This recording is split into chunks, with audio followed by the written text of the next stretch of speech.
then Vice President of the United States to the Chippewa Valley.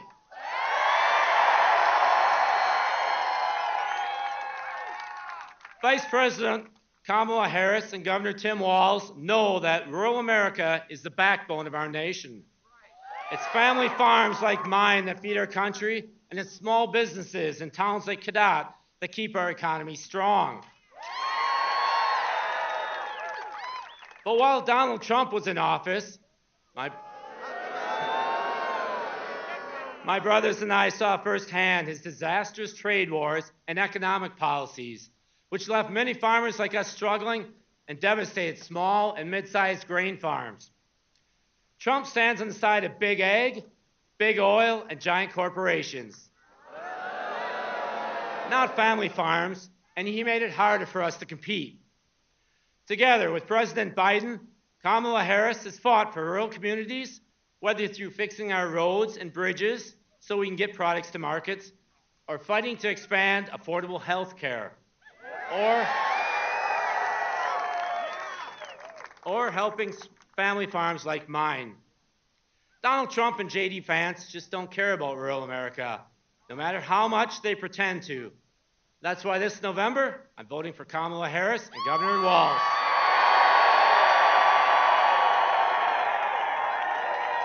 And now it's my honor to introduce our future Vice President, Governor Tim Walz.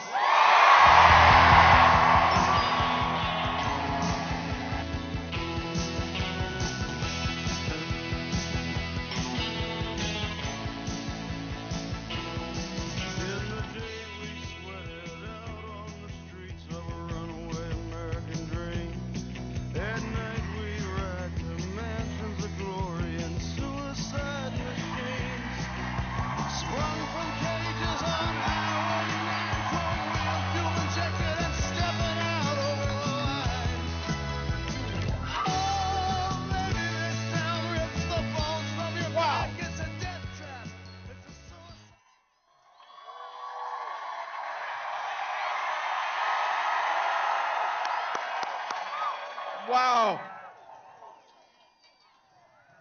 Wow. Hello, Eau Claire. Isn't it good to have a candidate who can pronounce the name correctly? Wow. Les, thank you. Thank you for the introduction. More importantly, thank you for articulating what we know it means to live out here in the Midwest. Care for your neighbors. Kindness. I want to acknowledge a few people today. Somebody who I have to tell you might be the kindest human being I have ever met. Your governor, Tony Evers. A dear friend of mine who I had a chance to serve with in the House of Representatives, an incredible senator, Tammy Baldwin.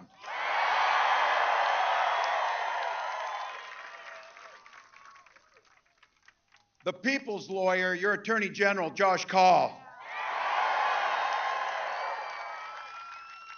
And someone who knows education's the foundation of everything, State Superintendent Jill Underly.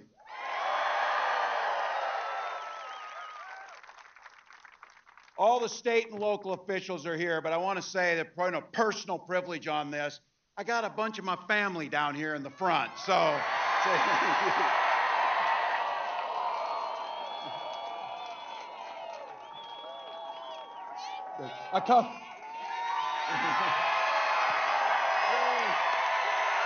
A couple of them are Badgers too, by the way. So,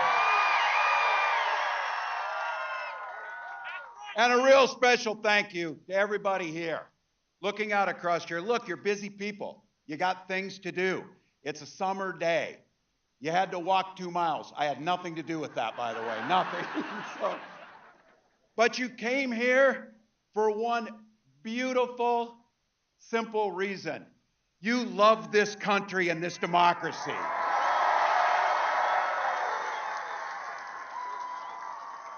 I couldn't be prouder to be on this ticket to help make Kamala Harris the next president of the United States.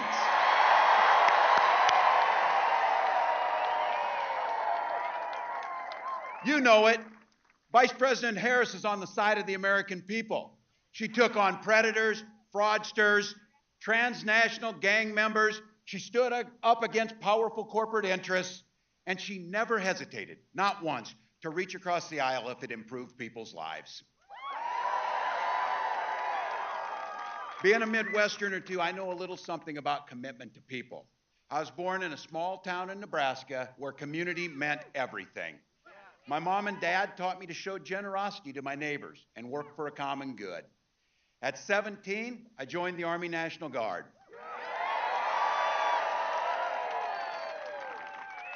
For 24 years, I proudly wore the uniform of this nation.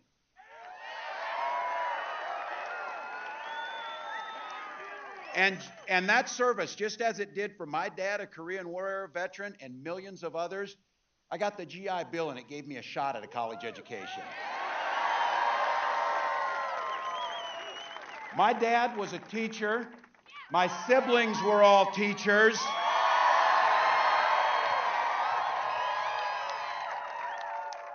And 3 of them married teachers. It's noble work. I had the privilege of teaching public school, social studies, and coaching football for 20 years. And for all you Packer and Badgers fans, yeah, we did win a state championship. So it's what we do. But it was my students who encouraged me to run for office. I never thought that much about it, but they saw in me what I was hoping to instill in them. This idea of a commitment to a better world, a common good, a belief that one single person can actually make a difference.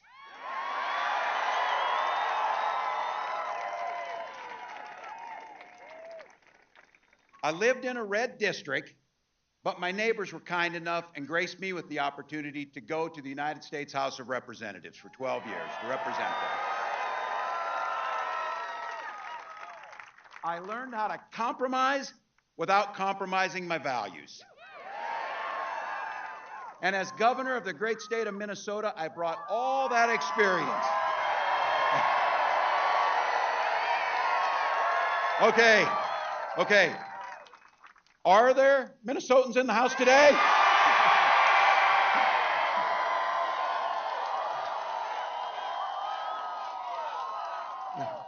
Bringing that experience to tackling the challenges that we're facing our state. We don't shy away from challenges, but I'll tell you what, Donald Trump, he sees the world differently than we see it. He has no understanding of service because he's too busy servicing himself. Again and again and again. Again and again and again. This guy weakens our country to strengthen his own hands. He mocks our laws. He sows chaos and division amongst the people. And that's to say nothing of the job he did as president. He froze in the face of COVID, and it cost people's lives. He drove the economy into the ground. And make no mistake about it, violent crime was up when Donald Trump was president. Those of you who are a little older know this. Older Republicans used to talk about freedom. These guys today, it turns out that freedom to them means government should be free to invade your exam room with your doctor. Now look, we're pretty neighborly with Wisconsin. We get our friendly battles, but in Minnesota, just like in Wisconsin, we respect our neighbors and the personal choices they make. Even if we wouldn't make the same choices for ourselves, because we know there's a golden rule. Mind your own damn business. Mind your own damn business. I don't need you telling me about our health care. I don't need you telling us who we love. And I sure the hell don't need you telling us what books we're going to read.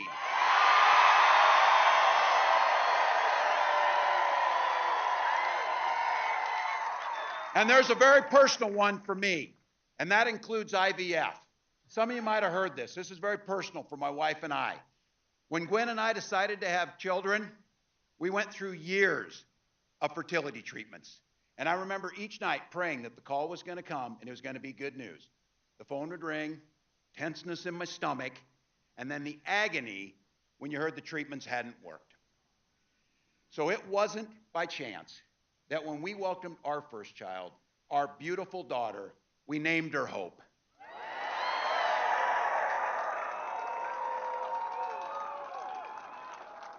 When Vice President Harris and I and everyone here talks about freedom, we mean the freedom to make your own healthcare decisions.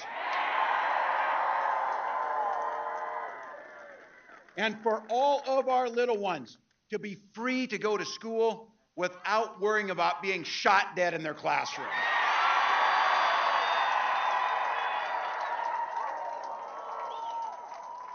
And just like Wisconsin, over in Minnesota, we believe in the Second Amendment, but we also believe in common sense gun violence laws.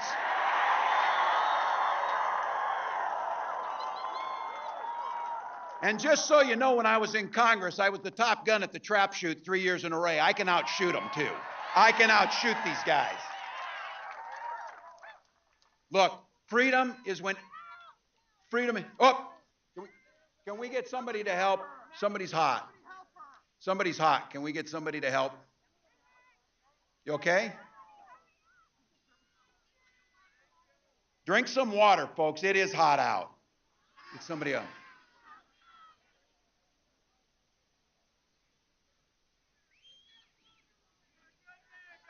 Thank you. We get water? They're so weird. They're so weird. You okay? Yeah.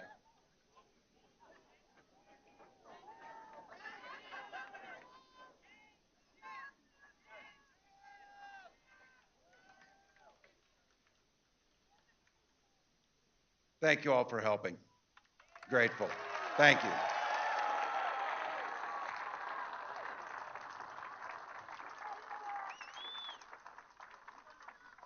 Thank you all. Take care of one another on this. This is why we gather. Look, it's hot.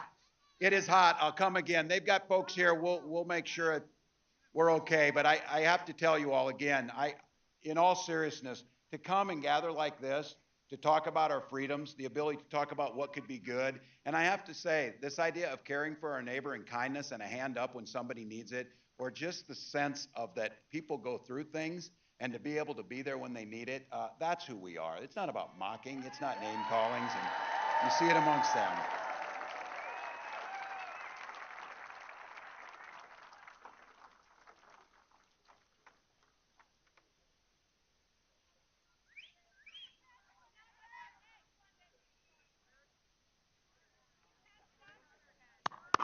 Yay. Thank you all.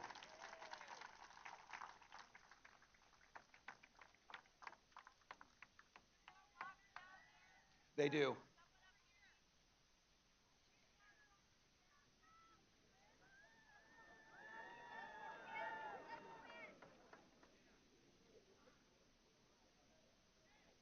Thank you all. We're okay. We have someone down. They're treating him. They're getting him some water, and it's good. He's going to get up. You guys need some water, too? We'll ask them. Teddy, can you see if they have some more water? That'd be great. Take care of your neighbors.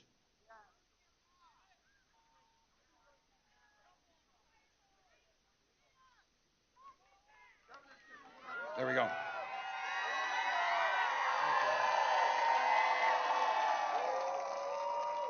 There we go.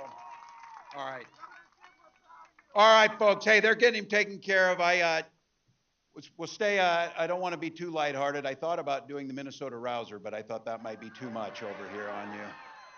Look, we'll get them taken care of. You know what this is about. This is about when they talk about the freedoms that we heard. And freedom in education means that our teachers aren't saddled with crippling debt when they go into this. It's student loan debt. And I'll tell you what a big part of this is. We settle our political differences not through violence, but through our votes. The question is pretty simple. This election is all about asking that question. Which direction will this country go in? Donald Trump knows the direction he wants to take us. He wants to take it back. He wants to do the things that you saw, but be very clear. Don't believe him when he plays dumb. He knows exactly what he's talking about. He knows exactly what Project 2025 will do in restricting and taking our freedoms. He knows that it rigs the economy for the super rich. If he gets a chance to go back to the White House, it will be far worse than it was 4 years ago. Raising costs for the middle class, repealing the Affordable Care Act, gutting Social Security and Medicare, the very safety nets that protect people when they're down. And of course, banning abortions across this country with or without Congress. This is where we talk to our neighbors. Donald Trump is not for you or your family. And Trump's running mate shares those same dangerous and backward beliefs. You know, just like all of us in regular America, we go to Yale, and then we have our careers funded by Silicon Valley billionaires, and then you write a book about the place you grew up and you trash that place. Come on, that's not who Wisconsin is. That's not who Minnesota is. We're better than that. We're better than that.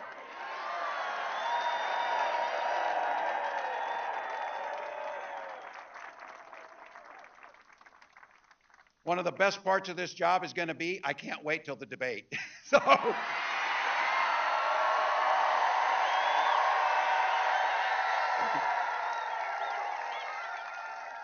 Look, I've done this enough, and I know bullies, and I'm not a name caller, but what I am as a teacher, I observe things. So I want to tell you, what I observed and you've observed about these guys when you see them, that it's a very clear thing. Yes, they are creepy and weird as hell. You see it. You see it. This is not normal. This is not normal behavior. Nobody's asking for this crazy stuff. So I'll tell you what. You heard it from the vice president. You've heard her talk about this. We're sure the hell not going back. We're not going back. We are not going back. We are not going back.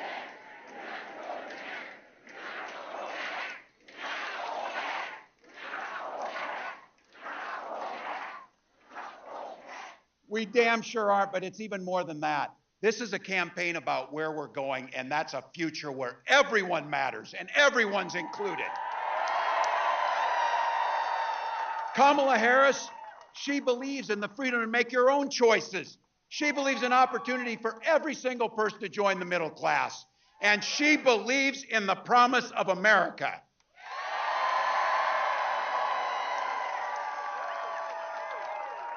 Thank you, Madam Vice President, for the trust that you've placed in me. Wisconsin, please help me in giving a warm Midwest welcome to the next President of the United States, Kamala Harris.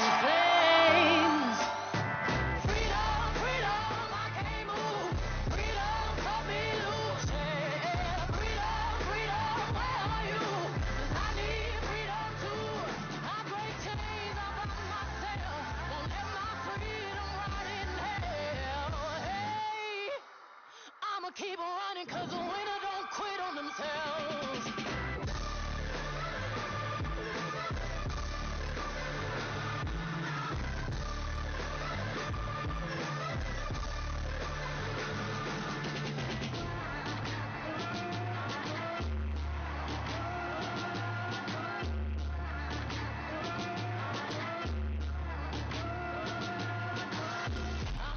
I'ma wade through the waters till the tide don't move. I'ma ride through your borders, call me bulletproof. Forgive me, I've been running blind and true. Good afternoon, Wisconsin. Good afternoon. Oh, it's good to be back. Good afternoon, everybody. Can we hear it for Tim Walz?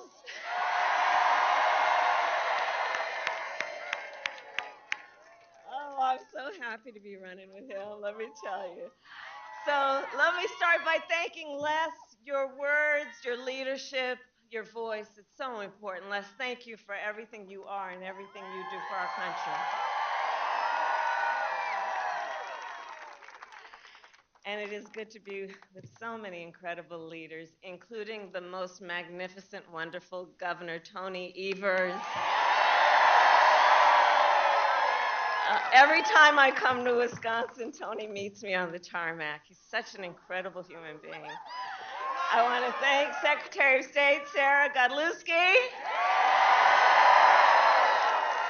Chair of the Wisconsin Democratic Party, Ben Wickler, and my dear, dear friend, Senator Tammy Baldwin. I served with Tammy when I was in the United States Senate, and I'm going to tell you, she was always, always, always fighting for the people of this state. And in November, we are going to re-elect her to the United States Senate.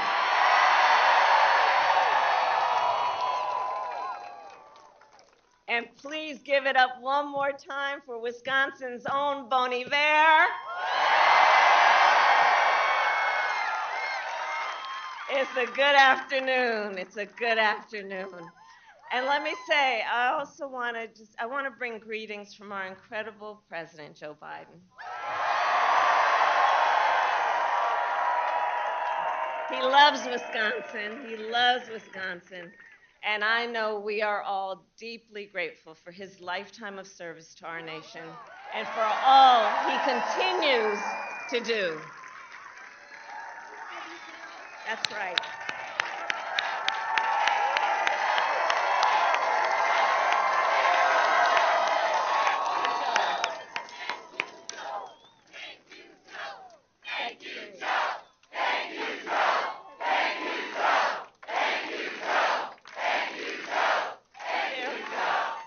That's right.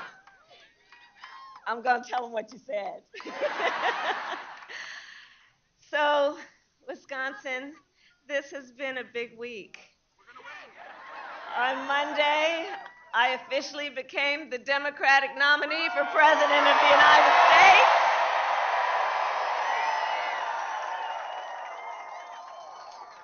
And yesterday, I announced my running mate in this campaign, Governor Tim Walz.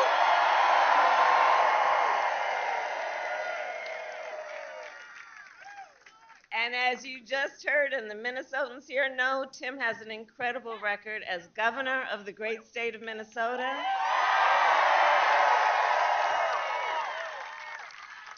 And to those who know him best, Tim is more than a governor. To his wife, Gwen, he is a husband.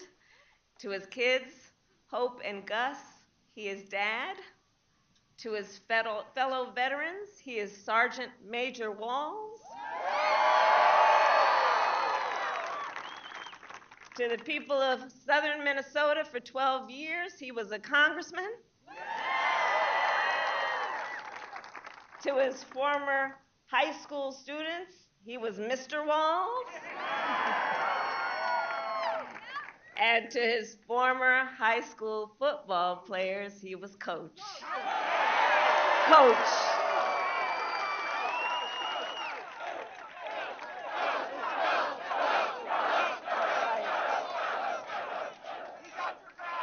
And in 90 days, the nation will know Coach Walz by a new title, Vice President of the United States of America.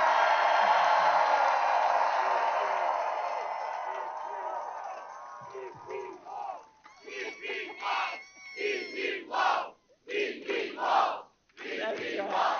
Oh, it really is good to be back in Wisconsin. So listen, let me tell you, I am clear. The path to the White House runs right through this state. And with your help, we will win in November. We are going to win. We are going to win.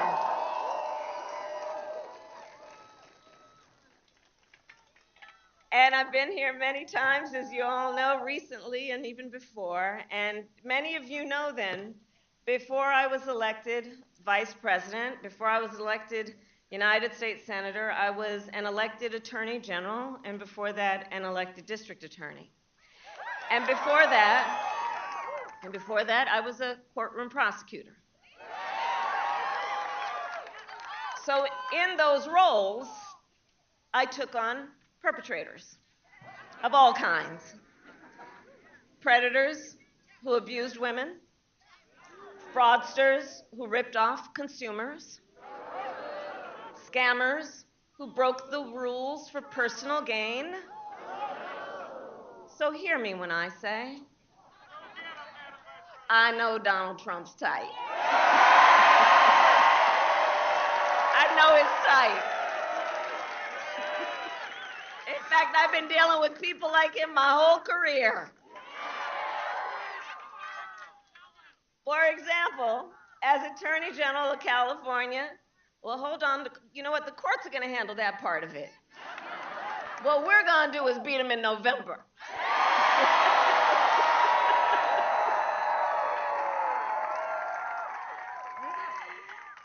So I'll tell you, as Attorney General, I took on one of our country's largest for-profit colleges that scammed students.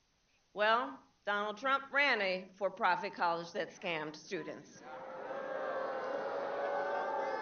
As a prosecutor, I specialized in cases of sexual abuse. Well, Donald Trump was found liable for committing sexual abuse. As Attorney General, I held the big Wall Street banks accountable for fraud. Well, Donald Trump was just found guilty of fraud. 34 counts. So in this campaign, I'll tell you, I will proudly put my record against his any day of the week.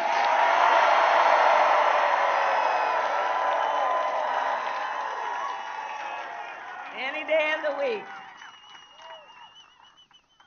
But let's make no mistake, this campaign is not just about us versus Donald Trump. It's about two very different visions for our nation. Two very different visions. One, for us, focused on the future. The other, focused on the past. And Wisconsin, we fight for the future. We fight for a future where every worker has the freedom to join a union.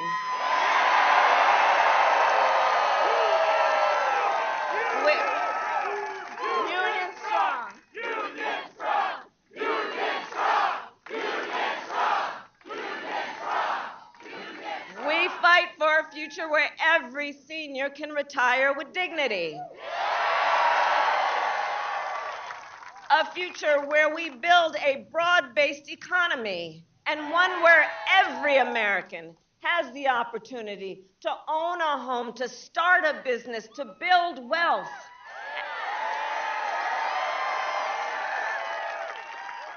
And understand, in this fight, as Tim Walz likes to point out, we are joyful warriors. Joyful warriors.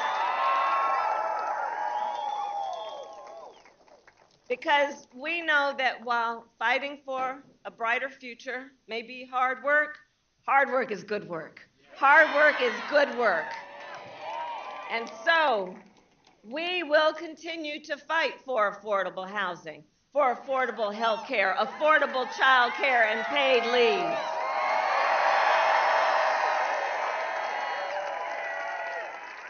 We believe in a future where we lower the cost of living for America's families so that they have a chance not just to get by, but to get ahead.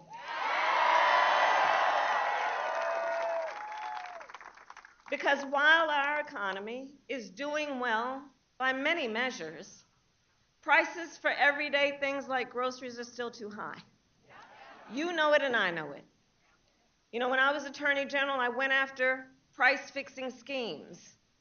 And when I am president, it will be a day one priority to fight to bring down prices. I will take on big corporations that engage in illegal price gouging.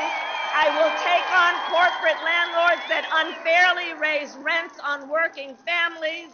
I will take on big pharma and cap the cost of prescription drugs for all Americans. and continue to bring manufacturing jobs back to America and back to communities like Eau Claire. So all this is to say, strengthening our economy and building up the middle class will be a defining goal of my presidency. Because you see, Coach Walz and I know when America's middle class is strong, America is strong.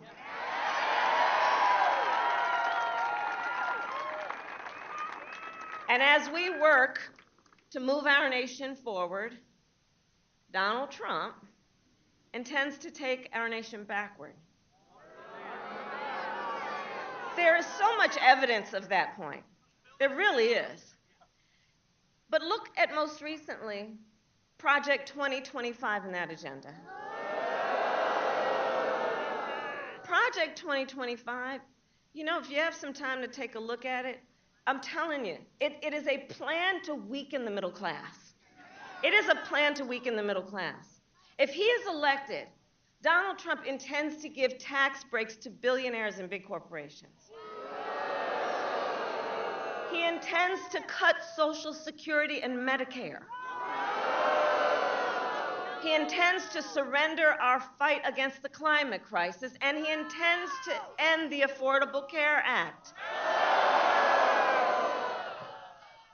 And because we all remember what it was like before the Affordable Care Act, we understand what that means. That's about taking us back to a time when insurance companies had the power to deny people with pre-existing conditions. You remember that? What that was like when we're not going back. We're not going back. We are not going back. We are not going back. But in order to know where we need to go, let's remember the past and what that was like, because we cannot forget. On that point about the ACA, remember people with pre-existing conditions being denied, children with asthma, breast cancer survivors, grandparents with diabetes? That was no joke. And we cannot go back. Ours has to be a fight for the future and a fight for freedom. A fight for freedom. Across our nation, we have been witnessing a full-on assault against hard-fought, hard-won freedoms and rights. The freedom to vote, the freedom to be safe from gun violence, the freedom to breathe clean air and drink clean water, the freedom to love who you love openly and with pride.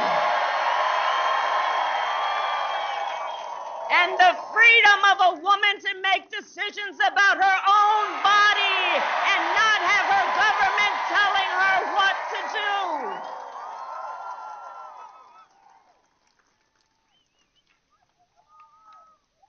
And let's remember the traditions of our great country. Generations of Americans before us led in the fight for freedom. And now then, as they would expect, the baton is in our hands. The baton is in our hands, each and every one of us. So we then, who believe in the sacred freedom to vote, will finally pass the John Lewis Voting Rights Act and the Freedom to Vote Act. We, who believe in the freedom to live safe from gun violence, will finally pass universal background checks, red flag laws, and an assault weapons ban. We, who believe in reproductive freedom, will fight for a woman's right to choose. And we remember that when he was president, Donald Trump handpicked 3 members of the United States Supreme Court, the court of Thurgood and RBG, because he intended for them to overturn Roe v. Wade. And as he intended, they did. And now more than 20 states in our country have a Trump abortion ban, many with no exceptions even for rape and incest.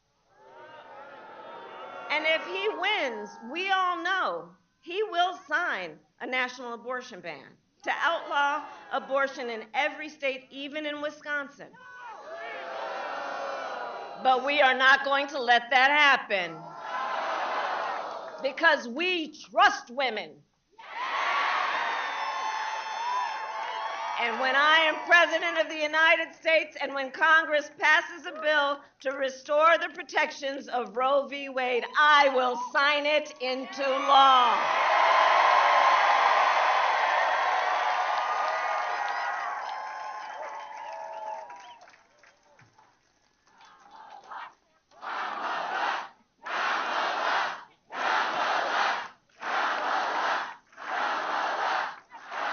Thank you all.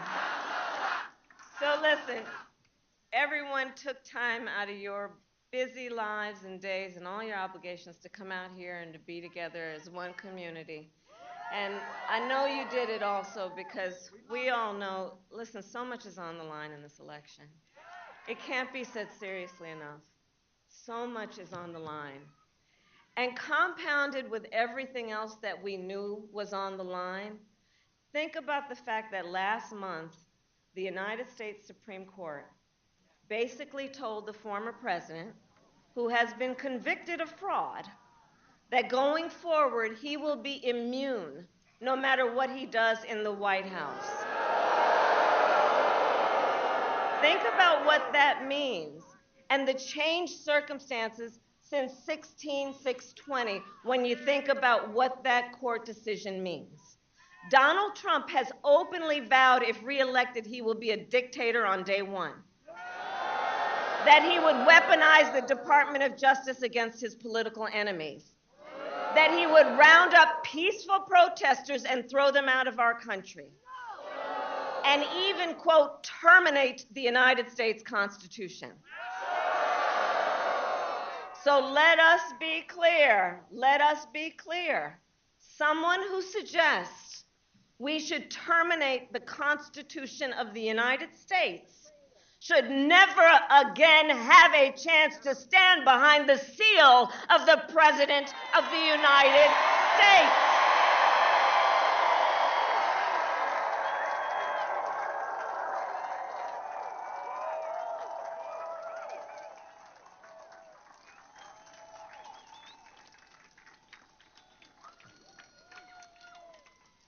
So basically, I think it all comes down to this. We're all here because we love our country. We love our country.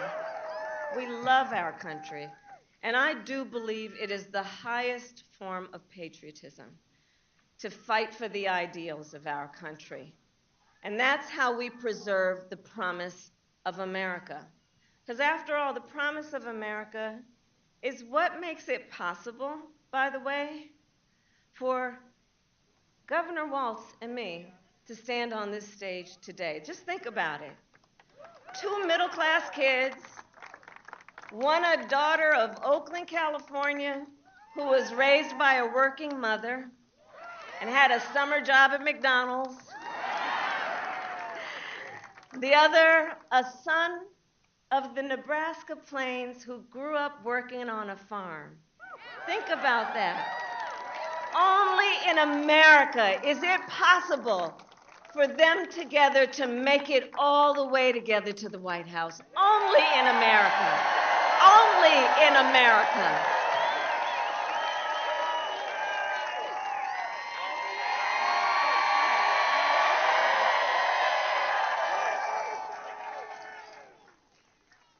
So this is a fight to make real the promise of America for every person in our nation.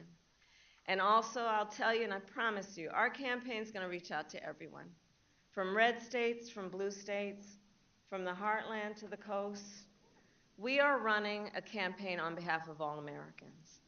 And when elected, we will govern on behalf of all Americans.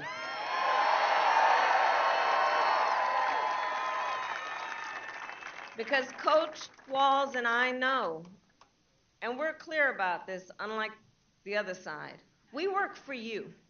We work for you, the American people, and we will always fight for you. for your family, for your freedoms, and for your future. So Wisconsin, ultimately, this election is about a question that we each face. We each face a question in this election, and that is, what kind of country do we want to live in? Do we want to live in a country of freedom, of compassion, of rule of law, or a country of chaos, fear, and hate? And the beauty of our democracy is we each have the power individually and collectively. We each have the power in a democracy to answer that question. The power is with the people. The power is with the people.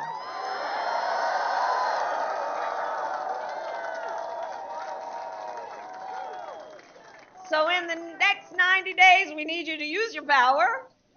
We need you to knock on doors. We need you to register folks to vote. We need you to energize and organize and mobilize and make your voices heard.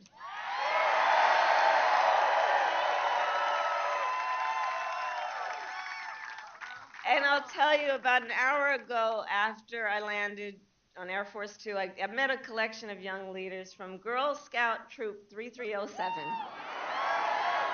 Oh, they were spectacular. Oh, they were spectacular. None of them taller than 3 feet. They were spectacular. And one of those young leaders had a shirt on that said, "You are powerful and your voice matters." Right? From the mouths of babes, they're telling us. They're telling us. And so let's remember that. Let's remember our power. Let's remember our voice matters. And with that, then I ask, are you ready to make your voices heard? Do we believe in freedom? Do we believe in opportunity? Do we believe in the promise of America? And are we ready to fight for it? And when we fight, we win. God bless you, and God bless the United States of America.